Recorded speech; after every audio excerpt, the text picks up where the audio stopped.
Donc na parmi ba brèche ya sorcellerie sorcier ya makasi eza ki moto ya mabe la jalouse mutu asepelaka te na mutu aza mutu esengo mutu asepelaka te na mutu ke liboso mutu asepelaka te na mutu aza malamu. C'est ça qu'on appelle la sorcellerie. Même na kati Europe tout le monde a en haut, tout le grâce au Kenya Europe, tout le monde a en haut, mon amour en Europe, ça c'est inconscient, mais monsieur est conscient. Parce que sorcellerie inconscient zani, mutabala na butute, masanga na njoto na mwasi, asanga na njoto na mobile, elle me pas se sentir assez jaculé.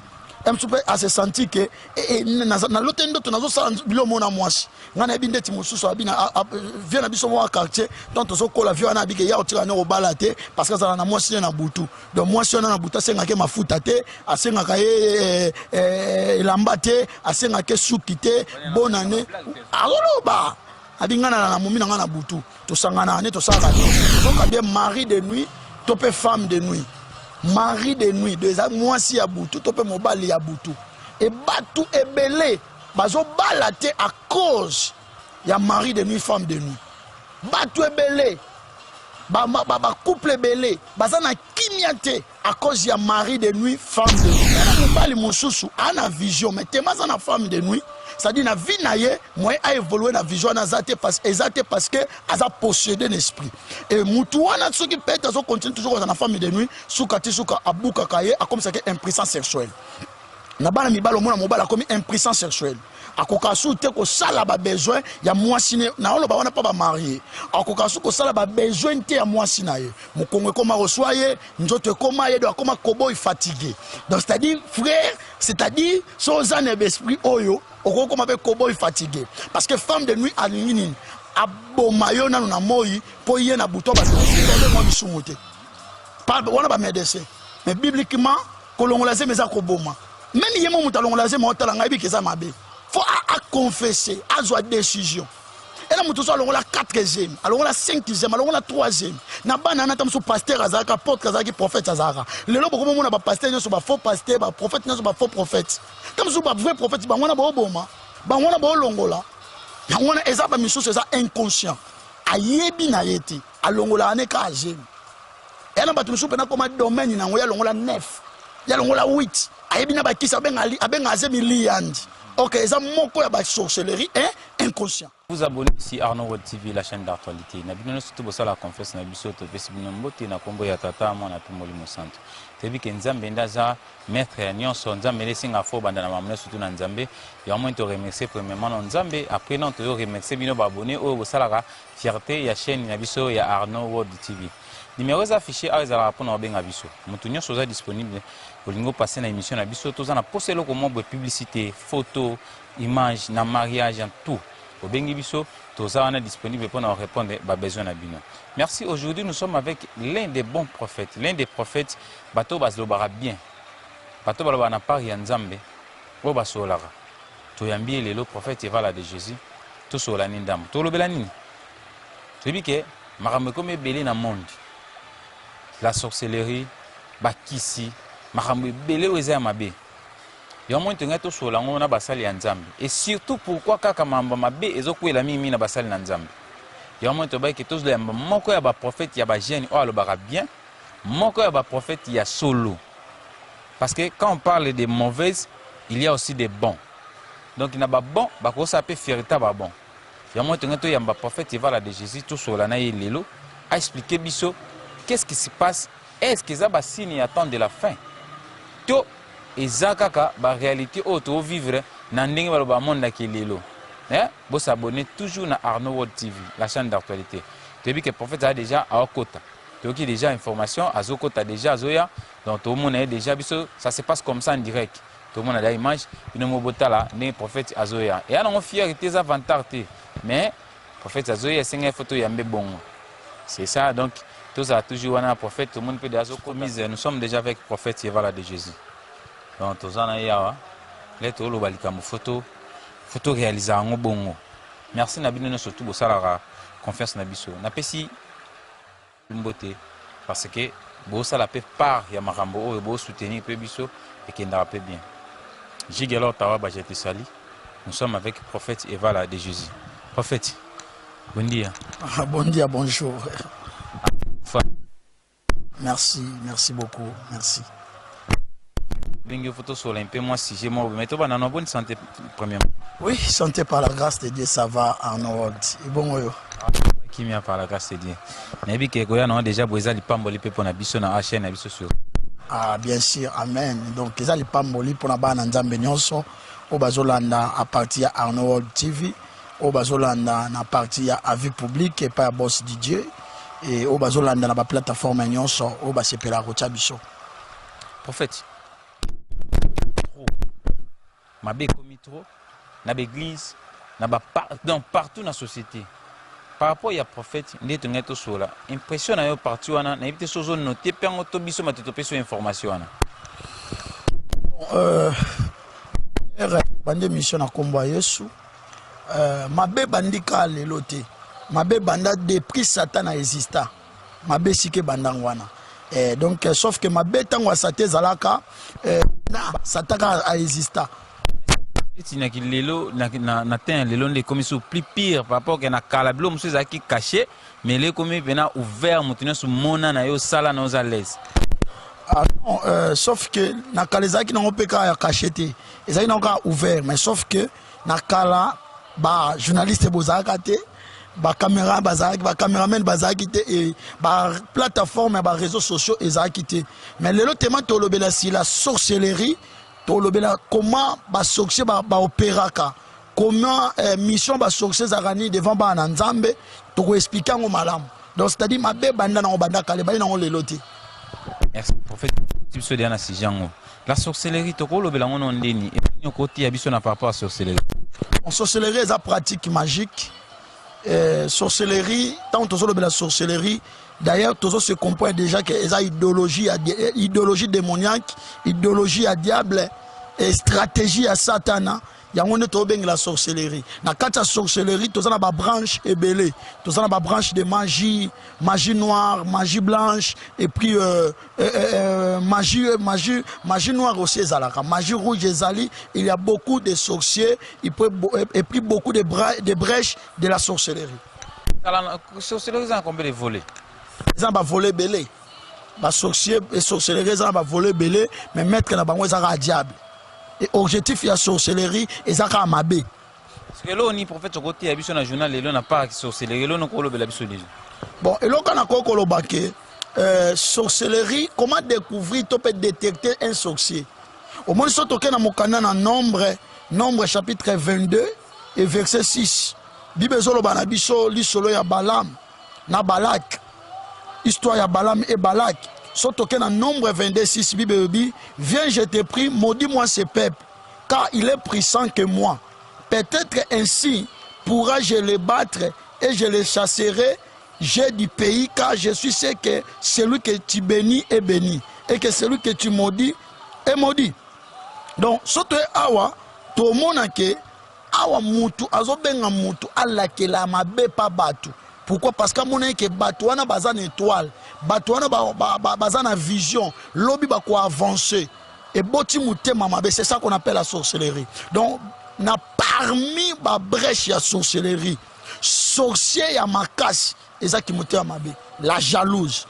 Mutu asepelaka te na mutu aza mutesengo. Mutu asepelaka te na mutu ke liboso. Mutu asepelaka te na mutu aza malamu. C'est ça qu'on appelle la sorcellerie. Même na kati Europe, tout le monde en haut, tout le monde grâce au Kenya Europe, tout le monde en haut, mon mutafana en Europe, mazanoki, mutema mabe na batu. Non mais sorcellerie bandi na Afrique té, sorcellerie banda et ça partout dans mon kill parce que Satan a esprit, Satan a esprit à la tanjoto, à côté na kata njoto mutu po abana opérer misana yi. Donc sorcellerie et ça partout dans mon kill yo, à part kana lola, mais na lu fait louper sorcellerie zali.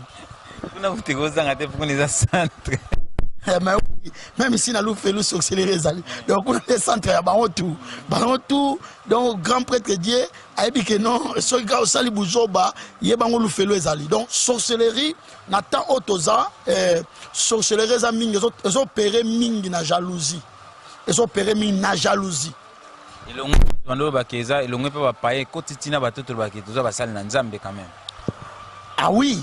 Donc déjà, Nzambe, Nzambe, Nzambe za jaloux. mais jalousie ya nzambe eza ya kimutema malamu ya bonzambe na ye. C'est-à-dire mutu mo boye o salela nzambe okoti na makambo mosusu ne Dieu est jaloux par rapport ye nzamba malamu parce que yozo selanga okoti na makambo mosusu ndeni. Mais tandis que na kati ya sorcellerie eza penza domaine ya ba sorcier. Donc na kati pour on détecter première chose cet homme est sorcier eza jalousie. Ya omoni na lola Satan ayokela ki jaloux ayokela nzambe jaloux. Amoni comment savait-il nzambe oyo batu baba na rodoreye comment servait-il nzambe oyo batu baba ndo sabo batu bazong sabo. Ndeni ye nzambe le 24 être vivant badoraka ye. Ndeni ye nzambe mais ayebite nzambe auta wapi po koma oyo azali. Osomona ngo mais amoni ka maman grandeur nzambe po nzamba sala ki apesi moi domaine akomo okele likunya. Donc les premiers signes na oyo koyeba un sorcier eza jalousie. Wana eza premier signe. So moni mutu mingi azaka trop jaloux na yo. So moni mutu mingi alinga toujours ko zala jaloux na lipamboli ya baninga un sorcier. La plupart des sorciers basés na jalousie, la plupart des sorciers basés ba menteur, bato ba lokuta, la plupart des sorciers basés batu oyo na kokoloba la plupart des sorciers ba batami tema mabe. Donc on ba mi tema mabe, c'est que mi tema mabe ya dimension nyonso. Donc ba sorcier basé na jalousie, basé mi tema mabe et puis basé bata lokuta. Trois choses oyo eza na kati ya Satan. Soto lobi na kimutema mabe to mona na Jean 10:10. Bible lobi nini? Bible lobi les voleurs viennent pour dérober, pour gorger et pour détruire. Première chose, les voleurs viennent pour dérober. Dérober quoi? Donc c'est-à-dire Satan ayaka pona koyiba. Koyiba sengwa mwana nzambe, koyiba lipambolia mwana nzambe, koyiba sirsa mwana nzambe, koyiba étoile mwana nzambe, ko bebisa étoile, ko bebisa mama et koyiba. Donc eloko moya malamu na via mutu. Dérober, c'est-à-dire ayaka pona oui, dérober et ça ayaka pona koyiba. Ko détruire, aka ko bebisa. Via mutu wana azo kende liboso, a bebisi vinai. Mutu wana azo évoluer, a bebisi vinai. To monango. Donc c'est-à-dire ayaka pona ko détruire, ayaka pona ko dérober et pe pona ko gorger. Ko gorger c'est-à-dire mutu mo zaki na vie akati omba mon vie. Okufi. Donc c'est-à-dire yango tozomona ke sorcellerie eza na jalousie, sorcellerie eza na motema mabe, pe sorcellerie eza lokuta. Yango Yesu abiki abi ngana je suis le chemin de la vie et la vérité. Parce que en dehors de Jésus, vérité ezate. Donc likuta na lokuta. La plupart des sorciers baba tami tema mabe. Donc le loso tobito kende to kota na domaine nyonso sa sorcellerie a des fois e kenabiso mulai. Mais to simbaka mingi motema mabe. Motema mabe na ndenge ba détruire vie ya mutu. Satan ndenge se pla ko détruire vie ya mutu. Merci beaucoup prophète Vala de Jésus to ebike prophète yazo sola. Toi eza matia, eza matia direct. Na PCP yombote RM Regen Matuvanga agence ya Sir na Turquie ya Bilamba Otindi Ozumba la mako Regen Matuvanga j'étais salé. Sans oublier Suisse Kabwanga na PCO Pembote place Ozali mon moi sa mwindo. Prophète Vala. Je te dis na deuxième question na biso. Comment ko détecter mutu que o penaza ndoki? Donc à part non que ki mutu ya mabe. Au moins pena que o penaza penas chor pena de baloba pena ndoki pena fiti. Je salue à vie publique Papa Didier, que Dieu vous bénisse. Pour détecter ndoki. Première chose pour détecter ndoki, il faut un esprit de Dieu. L'esprit de Dieu dit qu'on va te cause pasteur, mais cause à moi en ensemble. Yaya. Kindoki basomba angote. Kindoki est déjà prédestiné. Muta komi ndoki. Et na kata sorcellerie, tous en sorcellerie inconscient et tous en sorcellerie conscient. Mutu mususu a osala makamba bandoki. Mais amiyebite ka ndoki. Mosa mamba kindoki. Babinga. Tiens. Tous en est kindumba. Et ça sorcellerie inconscient. Kindumbo comme on est ça sorcellerie inconscient. Muta osangisa mibali, osangisa basi. Et ça déjà sorcellerie inconscient. Ah oui. Tous on est sorcellerie conscient. Et ça mutebi penake na pumbwaka na butu. Na moi nazana nga mutu pamba, mais na butu na mutu munene. na moi na célibataire na pauvre mais na butu na boss na papa na mama mais na mutu mususu ayebite mais na butu déjà comme boss c'est la étoile na mutu mususu ayebite na butu na mari de nuit ana femme de nuit. Professeur to fungola moi parenthèse wana ya kindoki inconscient na kindoki conscient mutaza ndoki inconscient azo participer na même lisumu o ndoki conscience na ngoto eza différent na partie wana. Oui, parce que azana mutu azana sorcellerie inconscient azana possession déjà ya na kati ya sorcellerie baza ko utiliser ya comme utilisateur azo vivre na sorcellerie azo même vie na ye na bo moto bo ayebité mais na molimo parce que la sorcellerie c'est le spirituel et ça physique donc tamsu muto ayeba te mais na butu tamsu ba commissaire bale bandoki ba beta bale wana muto la muka bonzo to passe tamsu mutu ayebita bota na butu njoka nde abotane déjà ça na 3 bana 4 bana mari de nuit femme de nuit mutazo la oslo tando to basanga na nzoto na mobile aozango normal et ça ba signe ya ba sorcellerie inconscient mutu oyo azana aza inconscient aoyeba te mais azana ba signe faut se sentir vi na ngetambola vraiment malamu vraiment tende mwana nzamba ko tambola te na sambela maintenant ça mamlo mwana nzambe te amène donc inconscient tous on dit ba sexy tapa sur sexy tapa bino bosala o bosala mutayebi pena ngena osala mabe nazana baboti nazana bana nazana famille mazo filmer mutakala et puis on publie yango et ça sorcellerie inconscient mais sous pesa conscient mutasa ngaza conscient ka osala vidéo mabe ma publier yango eza conscient. Oui na biboya mususu conscience na ye et yebi nango te ka zo sa bongeza possession ya démoniaque et tindi ya salango mais mususu azane conscient a filmer ne pena asa nengo pebi ke nena boko nzoto nanga ezala na mokili mobimba il a accepté ozo comprendre ngo mususu eza sorcellerie inconscient mais mususu eza conscient parce que sorcellerie inconscient zani mutabala na butute masanga na nzoto na mwasi asanga na nzoto na mobile mususu pas se sentir assez jaculé mususu pas se sentir que na lote ndoto nazo sala bilo mona mwasi ngana bi ndeti mususu abina vient na biso mo quartier donc tozo kola vient na abike ya otira na obala te parce que ça na mwasi na butu donc mwasi na butu asenga ke mafuta te asenga ka elamba te asenga ke suki te bonne année aloloba abingana na momi na butu to sangana ne to saka nyonso donc na besoin te la linga mwasi na moi osomona do yemo kwa ça déjà conscient na iloko oloba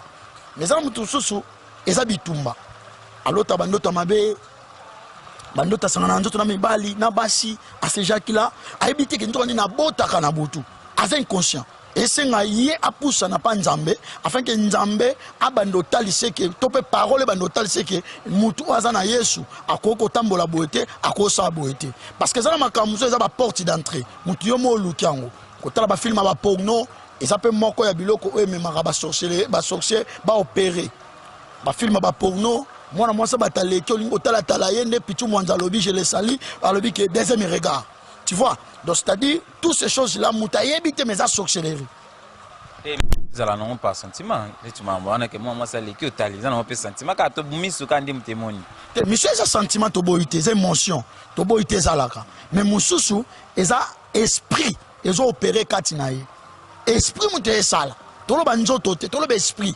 émotion eza na nzoto d'accord mais tozolobela esprit etinda mutu asa makambo wana etinda mutu ayiba etinda mutu aboma etinda mutu ayoka asa mabe etinda mutu anyokola mutu via mutu et c'est sorcellerie poison et ça ba armée ya sorcellerie bambasu et ça ba armée ya sorcellerie même coronavirus bien sûr que ça technique et ça technologie pardon on va créer mais ça sorcellerie parce qu'on a déjà pas tout et l'on sur mutu spirituel et ça déjà sorcellerie. Merci nayo mutozo landa biso merci no mutoza branché merci no pena mutozo tchapena matoyo koyoka parce que eza maté eza conseil pona mutu nyonso. Déborah Kiteta, je te salue, la femme de l'homme, je te salue, place aux alliés, moi ça bonzambe ya solo, moi ça ebi bonzambe, je te salue. Na pesio pembote FM garçon film de Paris, je te salue. Prophète, soy to meki ko zonga mwandam. Koto lobeli ba femme de nuit, na ba mari de nuit, na ki mutema mabe. Mais quand on peut expliquer biso moi bien côté on a parce que mambo ba femme de nuit et ça arrivera presque ba jeune belé. Mutum soupe a yebite kaza na femme de nuit. Mutum soupe te ka yebite kana ba mari de nuit. Mutum soupe za mutia mabe mais yemo ta yebike ki mutia mabe comme dans niveau comme dans kindoki. Est-ce que expliquer biso moi qui côté on a dans contexte on a dans le béni. Merci beaucoup. Je salue tous les peuples des cités de paix. Sidal Dapage, qui Dieu vous a béni. Je salue Maman Esther de Jésus, Maman Bana et tout le monde. Avis public, Papa Didier, que Dieu vous bénisse. Tous les peuples, il y a Arnaud World, au Balanda, Arnaud World TV, journaliste Maël Yeyo, international, Kalaming, il était son ambassadeur, mais même au Brésil, en Europe, tout ça, c'est Michel Europe. Ok. Au lobito de la Marie de nuit, na mouté mamabe. Ok. Marie de nuit, aujourd'hui bien Marie de nuit, topé femme de nuit. Marie de nuit, déjà moi si aboutou, topé mobali aboutou. Et batou et belé, bazo balate à cause ya Marie de nuit, femme de nuit. Batou et belé, couple belé, bazana kimiate à cause ya Marie de nuit, femme de nuit. C'est-à-dire moutou oyo ana Marie de nuit. To pas na femme de nuit na moi topé na butu aozala bien te na partenaire na ye parce que mission ya mari de nuit eza mission ya ko détruire eza mission ya ko gorger eza mission ya ko yiba esengo donc mutu azana mari de nuit soki peut-être aza mobile aozana kimia te na mwasi na ye mari de nuit wana suka ti suka soka luki délivrance cité mari de nuit aoboma mwasi ne na moi pour ya continuer coopérer na ye yon to mona mibali misuba kufela ka basi na lobite ke ko kufela mwasi za mabete mibali misusu ba kufela ka basi parce que oyo landele botam so azana mari de nuit azana femme de nuit alors mari de nuit to pe femme de nuit ba bengi bango soukoube donc c'est-à-dire baza ba esprit moko ba opéra na mai na butu mutu azana mwasi ya butu na vie na ye na bo moto bo mari de nuit ako femme de nuit wana akanga prospérité na yo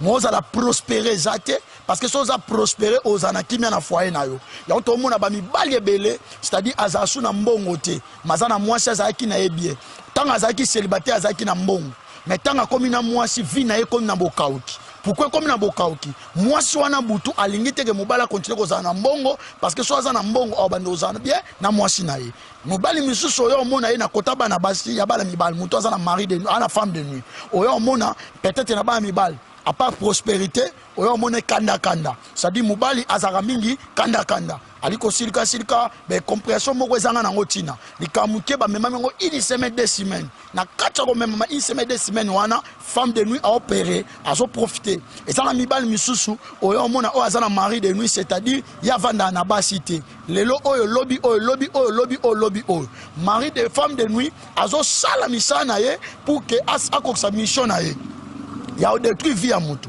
oyo mona peut-être mutami pesa ne vie na masanga mutami pesa ne vie na baba mutami pesa ne vie donc c'est-à-dire mutu wana za possédé na esprit ya femme de nuit oyo mona peut-être mwana mobali c'est-à-dire vie na ye évoluera ti mamunyo sasaka tuna ke sika moko njoka en réalité ana mwasi mona butu et mari de nuit to pe femme de nuit bazana ba système ba opéraka et ana mutu mususu ana mari de nuit to pe femme de nuit alala ka lota apenzango ce qui peut être ça n'a pas problème au bien-aimé. Luka Moussa Nzambe urgent. Son moni peut être aux ana confiance yamba misusuté. Contactez Bisso. Numéro na Bisso wa eta pezali 00244 933 50 76 10. Na répété 00244 933 50 76 10. Donc c'est-à-dire elle a mobali mususu ana vision mais tellement na femme de nuit.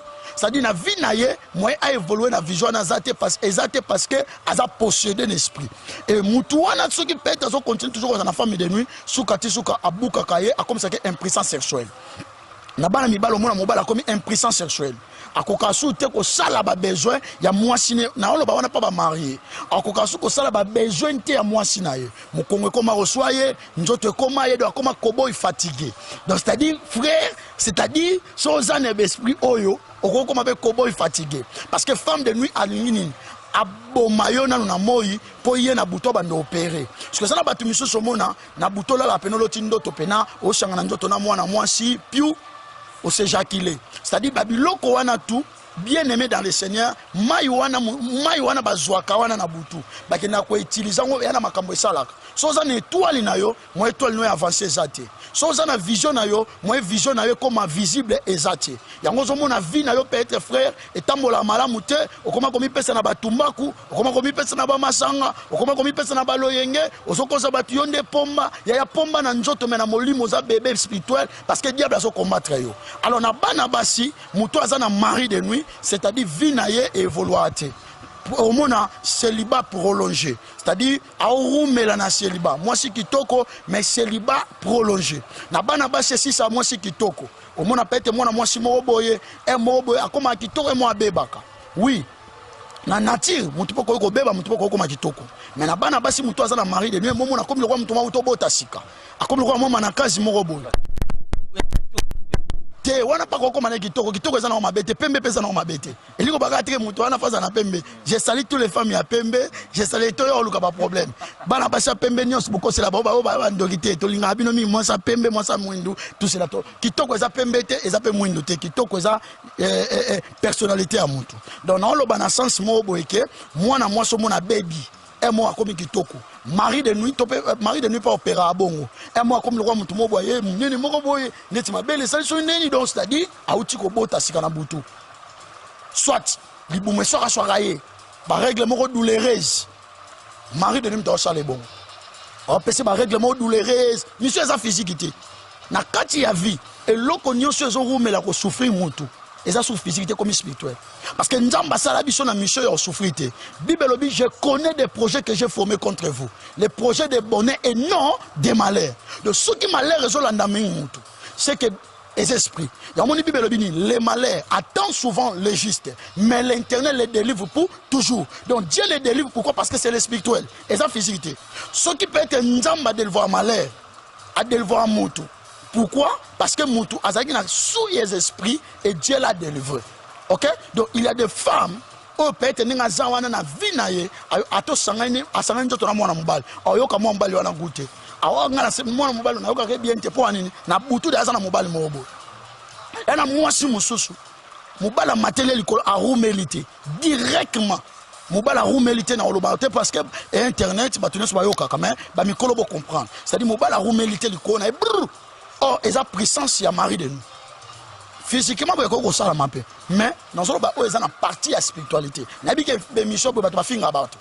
Alungu, aventurier, escroc, tout cela, mais na sam yemoraye a ofinga na ye na yebike makambo muta oloba écoute na la ngai. Donc c'est-à-dire mutu mwana mwasi c'est-à-dire ni bali ba rumela te pa na ye. Lelo o ya na ba projet malam mais le batiki. Mi soupeza bizaleli na ye. Il faut traiter toute ma relation. Mais monsieur, c'est ça, il y a un esprit. Donc, c'est-à-dire, il va y avoir une relation. Et quand il y a un bala, et quand il y a un bota, et quand il y a un vie à bateau, moi, je suis mon boye, bon, mon écart. Donc, il y a un moto vinaye et qui est na souk. Donc, il y a un signe. Un signe est belé. Mutalota bando tomobo sanando dans mobali, alota bando tomobo a sokola na mai, alota bando tomobo c'est-à-dire nyoka, alota bando tomobo ba feti. Et ça moko aliara na butu. OK? Et na mutu so la alota ndo aliara na butu. Et ça va sorcellerie inconscient. Biloko wana yo lia ko ebité. Et na mutu so de alia batu ya ebité. Est-ce que bike kolongola zemi pesa kindoki? Bon, ngana ebité hein. Il faut pas même te ebité. Mais kolongola zemi, et ça ko bomati. C'est la sorcellerie. Ce kolongola zemi mingi ça sorcellerie inconscient.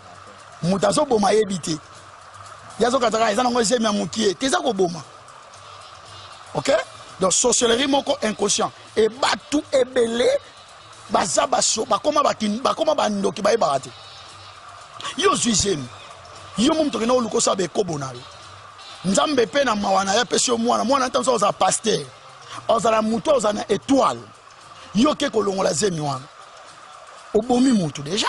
Papa super la papa il y a réalité à vie ndem tazo vivre moni que erreur ndem te mimi bongo atali condition a moni que place à malisu mutano boko la mwana mo te ka ko kanete akelo ngola fait ton nzamba pesa mutu conscience nyama ndem tazanga moni nyama ndem tazanga conscience mutu nyoso na kosa yo yebike mobali wana supporter 5 minutes OK kuna okota bojo bana point et ça ban vutima kolongola zemi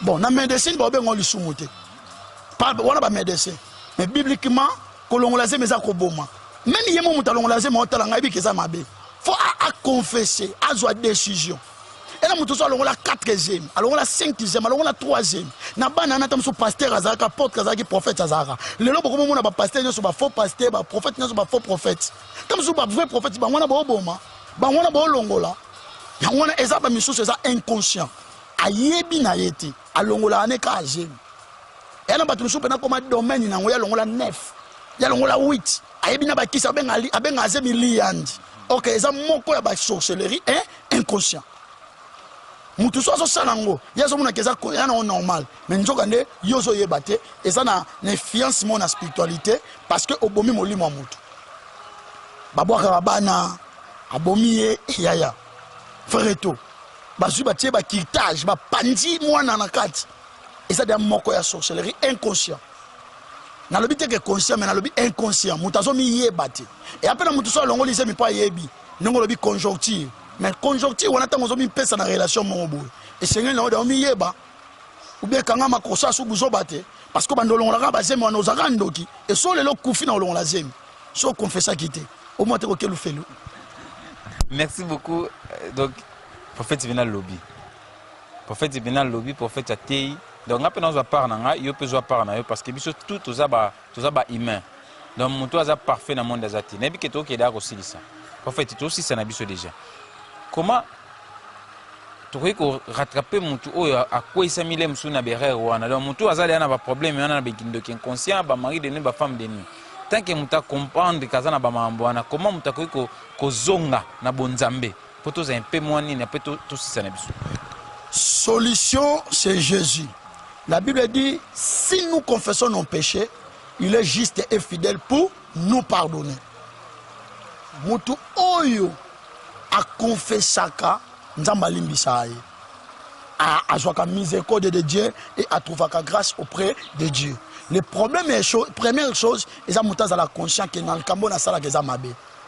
Ndenge bato bakomoza ba conscience que soki na ken hotel téléphone bakoko filmer ngaité conscience mutai ba ke makambo na osala ya mabe mutai ba ke nde na zaboye kolongola zemi eza mabe mutai comprendre que nde na zaboye nde na lala na butula lota ndoto osanga na bandoto na ba mibali na basi eza mabe mutai comprendre déjà la première chose c'est la conscience et deuxième chose c'est confesser mutai à comprendre la conscience à confesser. Et troisième chose, ezali mutu azwa musala nzambe azala pembeni ya musala nzambe tope musala nzambe moko ya sérieux o yebi domaine ya délivrance a memaye na service o nzamba ko recommander et mutu wana ozala délivrer mais sorcellerie ya ki mutema mabe wana nde sila kaka na mutu oya yambi Yesu lokola mokonzi pe mobikisi na yo et soki mutu mo yambi Yesu lokola mokonzi pe mobikisi mazo kontinue ko za mutema mabe wana yamba Yesu te soit andima Yesu lokola mokonzi mandima lokola musungi te to pe mobikisi te. Merci beaucoup prophète Vala Jésus to ebike to zo ki autant ebele ya solano journal lelo. Merci pena na invitation ya lelo na oyo te ibiso. Comme parole de la fin na journée ya lelo et cause à Bana nzambe, le temps est arrivé. Oyo to bongo la mitema to tika mabe. Makamusu to sa les aba porte d'entrée. Lokola ko longo la baje mais aba porte d'entrée. Ko tala ba film ba porno eza ba porte d'entrée. Ko sala ba likunya o to zo sala ko luka obwa la batu ba mbasu, ba poison ba nini eza mutema mabe, eza déjà sorcellerie. Donc bana nzambe to yamba Yesu. Yesu to yambaza Yesu alisolote aza Yesu solo Tomi zonga na parole n'enga apocalypse lobi naza contre parce que tu as abandonné le premier amour. Donc so lingi nzambe azonga na yo zonge la premier amour ozaki nango et contacter basala nzamba sérieux ko bombate loba basala nzamba solo bazali loba e ba osunga yo et soza na posa lisungi na biso komela biso na ba plateforme na biso lokola prophète evala de Jésus, topé prophète evala de Jésus, topo komel biso na WhatsApp, o komel biso 00244 933 50 76 10. Topo luki biso na TikTok, tozana ba matia ebele o toteaka oyo ezake na kati ya TikTok evala de Jésus.